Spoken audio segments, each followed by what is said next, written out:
her neighbor, Ashley Matele, for property damage caused by Ashley's 10-year-old son. Miss Olson, it is your claim that the defendant's son, who was 10 years old, damaged your front door. Yes. And while the defendant acknowledges that her son damaged the front door, she says he has an excuse. Is that correct? Yes. Okay. What's your son's name? Caden Timothy. Okay. You want to come up here, please? I want a chair here.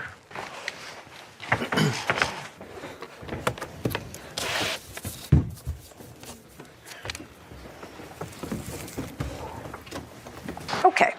Caden? Yes. You're 10. Yes, Your Honor. You know who I am? Judge Judy. Did you ever watch me on TV? No? Does your mom? My mom does. Your mom does.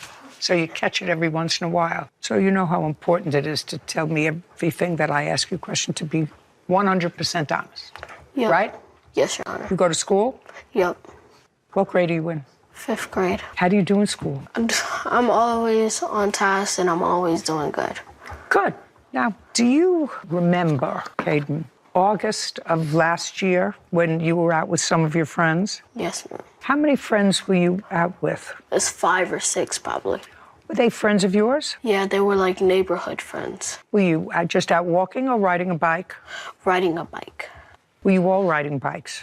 Yeah, they were all riding bikes. There's a game. It's a kid's game. What's it called? Ding Dong Ditch. Ding Dong Ditch. Ding Dong Ditch? Would you explain to me what Ding Dong Ditch is? Ding Dong Ditch is where... Look at me.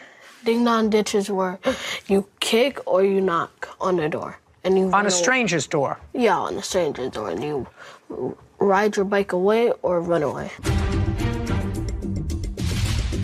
Sandra Olson claims her neighbor, Ashley Matele, owes for door damages after her 10-year-old son kicked Sandra's door. Okay, so you know about this game.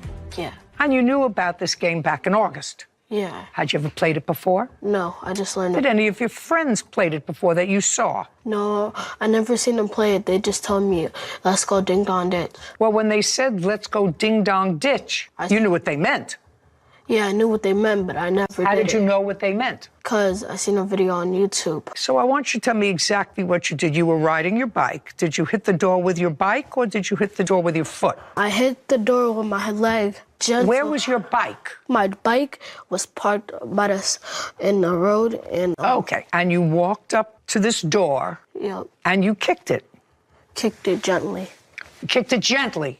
Just kicked it gently. And then what did you do? I went back home. So you got on your bike and rode back home. Back home. Okay. Now, the lady who owns that door, she didn't see you. So one of your friends ratted on you.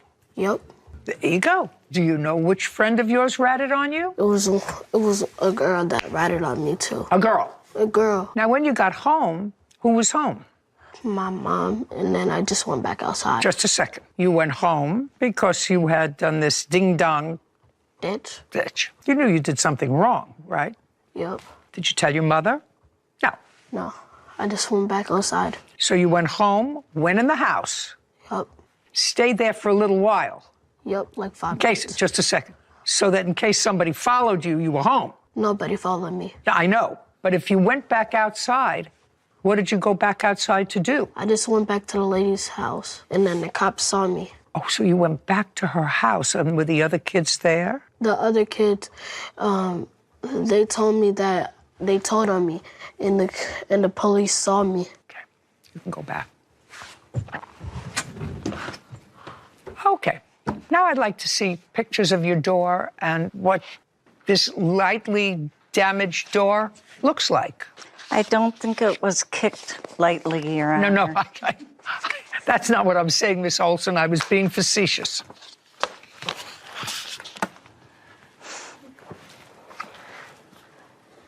No, that's not a lightly damaged door.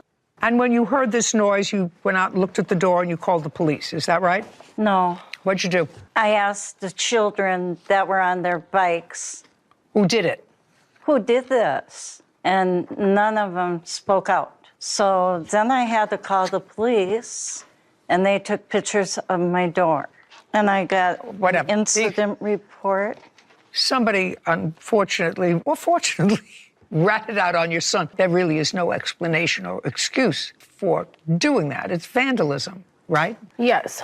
Okay. And since you're his parent, as between you and the plaintiff, the financial responsibility for fixing his damage isn't with her, it's with you. Correct. Okay. I do have something to add, Your Okay. Honor. So, in my defense, my son is only 10 years old. I don't know how his little foot can make that much of a damage to that door. He was in a situation where he was getting bullied by the other kids. I don't know that at all. Yep.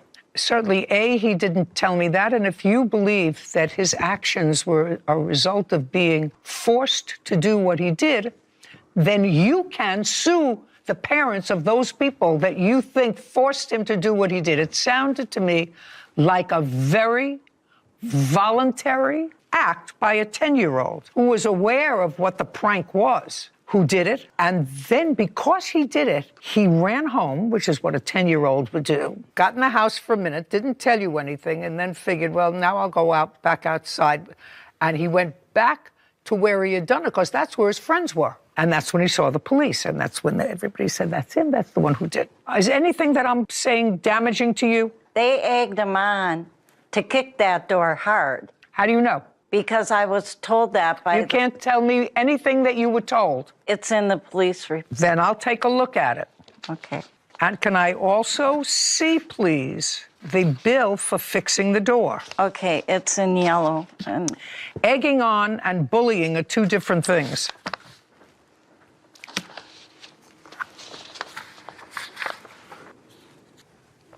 Oh, well, the police came and spoke to you. The police said that you agreed to take care of the door because your son admitted to damaging the door. Correct. But Okay, that's all. okay. How much did you pay to fix the door? it's a custom door, so I had to pay $2,307, which I'm still paying for, $56 a month. So you had the door fixed. Yes. So there's a situation between someone who is totally innocent and who has been forced to spend money, which she clearly can't afford because she's paying this door off by the month, and you who are his parent. Doesn't it seem fair that you're responsible instead of someone who caused no damage to their own property? Yeah, but Of course.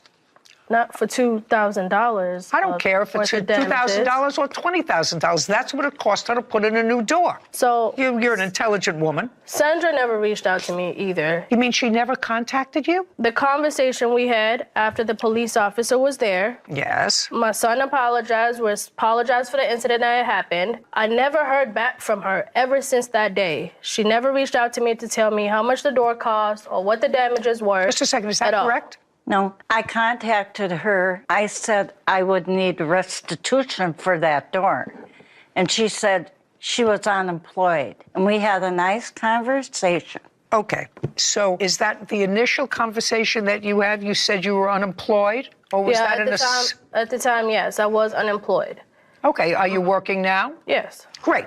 $2,307. Judgment for the plaintiff. This court is adjourned.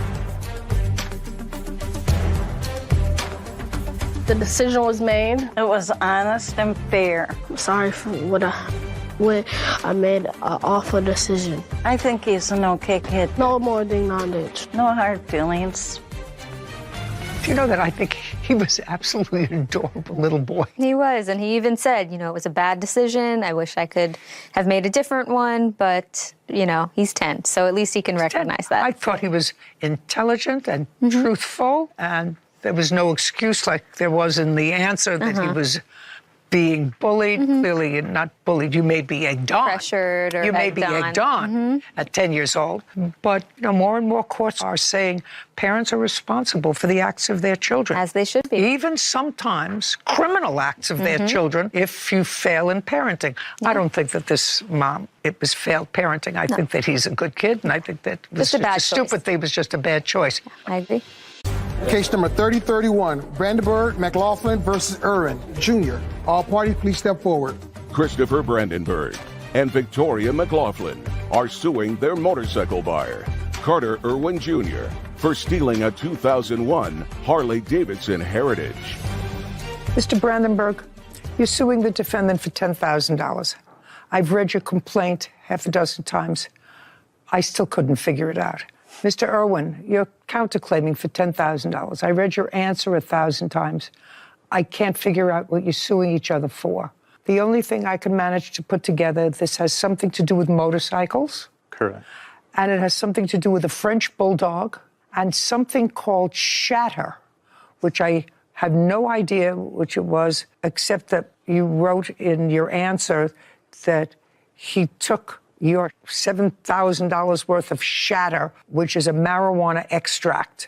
Okay, so I'm going to give you each 5 minutes to make your best case so that I understand what your case is about, because it wasn't clear. Go. Okay, myself and Carter made a deal on a motorcycle. So we made a deal, and he never followed through on. Okay, so he never followed through on the deal. Do you have that deal in writing? No, it was all verbal. And how much was the deal for? $9,000 for the Harley-Davidson shovelhead. And then what happened? So I live in Sunnyside, Washington. He lives in Salem, Oregon. So we had traveled back to my place, and he seen the bike, and he decided he liked it and wanted it. So he had no transportation back to his place. So he borrowed my wife's van to travel back. So we had a verbal agreement on that. Did he, just a second, did he take the bike? No, he did not take the bike. Did he ever take the bike? No, I delivered the bike. Does he still have possession of the bike? No. Where is it now? It is at my place. So you have it back? Yes, I retrieved it. Okay, next. When he returned the van a few days later, November 4th, and he had no transportation back, so I let him borrow my 2001 Harley-Davidson Heritage. Okay, so you have the first bike back, but you don't have the 2001. Correct. When I went down, shh. I apologize. Christopher Brandenburg and Victoria McLaughlin claimed their motorcycle buyer, Carter Irwin Jr., stole their Harley-Davidson Heritage. Carter is countersuing, claiming Christopher stole his marijuana and a French bulldog. Do you have, or did you have, possession of his 2001 Harley? Yes, Your Honor, I did. Do you still have it? No, look, don't look down. Do you still have it? No, I don't. Where is it? It's at a guy's house that I know. It was sold, basically, because I didn't have the paperwork on it like I was supposed to receive. I paid for these motorcycles. Just a second. You paid the $9,000 for the first one? I paid in product, Your Honor, with shatter. You paid in product? Yeah, with the concentrated marijuana shatter. No. Show me. Show me an agreement between the two of you. It was all verbal, Your Honor. Show me the agreement between, okay. It was all verbal. Fine. Unless I have it in writing, I don't care. Do you have anything in writing to show me that you paid for this motorcycle? Here's some of the evidence of the jars of shatter that were taken from my house. No, I don't care about that. Okay. I don't care about pictures of it. Also, I have pictures of him dropping the shovel head off in my house. Second, would you put them out, please? Please. I don't listen to muttering. Goodbye.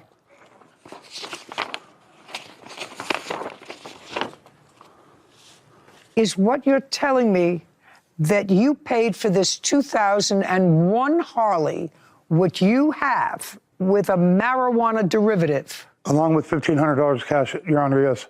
So I want you to show me where you get the $1,500 in cash from. Well, see, we didn't do receipts. We didn't do a written contract. We didn't have any. I didn't ask you that. I want you to show me where you got $1,500 in cash from. You have a bank account. You withdrew $1,500 from the bank account. That's all I want to say.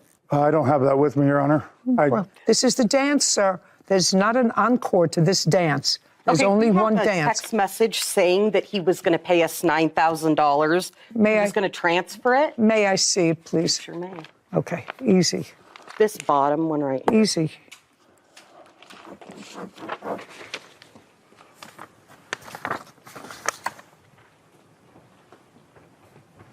Yeah, November 2nd, you told him that you were going to transfer $9,000. Yes, and then that's when I went to Sunnyside and I took Shatter with me because I didn't have the money at that time to cover it. Don't be ridiculous. I don't believe a word you're saying to me. Okay. All right. Now we're going to talk about the dog. Tell me about the dog. It was an 8.5-month-old, according to what I read, French bulldog. I'm the one that dealt with the dog stuff. Can I step over? Who owns the dog? I do. I have Fine, then you paperwork from... Just a second. Yeah. Let her. Transfer over there. Tell me what happened on the 28th of October with this dog. Carter expressed that he would like a French bulldog Who's or a mix. Carter? Carter. And so we discussed him being a guardian home. A guardian home is where they keep the dog, they feed it, water it, take care of it. It stays in their home, and then when I'm going to breed it, I get to breed the dog. And then after one breeding, then they own the dog free and clear. So that's what we had agreed on, is that he's supposed to feed and water the dog, the food that has to be of a certain quality. It has to have a backyard. It has to be fenced. They have to own their own home, yada, yada. Anyway, we found out from Carter's sister that he does not own his home, that there is not a fenced yard, and he... You took the dog back. We took the dog back. Just a second. Is it correct, Mr. Irwin, because there's a dispute about you have the dog now? I have placed the dog in a different home, but yes, I had the dog. Probably better off without both of you. They have the dog back. For all intents and purposes, whatever she did with this poor creature that is clearly just being used for money, you had possession of for a while, and you had an agreement that you could keep the dog after one litter? Yeah. I have a full fenced-in backyard. Just a second. I don't care. Oh, sorry. Just answer my question. Yes. That was your agreement. Yep. Yeah. And when they came to get the motorcycle back, they took the dog back with them. Yeah. You have a counterclaim. You want the dog. Yeah. You can't have it. The dog is gone now. It's some other poor home because none of you really have this dog's best interest at heart. As a pet, you're using it to make money. That's it. Okay. So this is my ruling in this very complicated case. They're going to get their motorcycle back. They're going to get that because you're going to tell me in a neutral location and a time and a date when and where they should pick it up. Tell me now. Let's say the 15th. 15th of this month? Yeah. 15th. Where should they pick it up? Anywhere. Anywhere in Salem. The police station? Police station. Yeah, Great. What time of day? I'd say by noontime. Noon. High noon. High noon on the 15th. Motorcycle transfer. The puppy is in another home. This case is over. Goodbye. This court is adjourned. I thought she was firm but fair. I mean, everything he said was fabricated. Well, I don't agree with it, but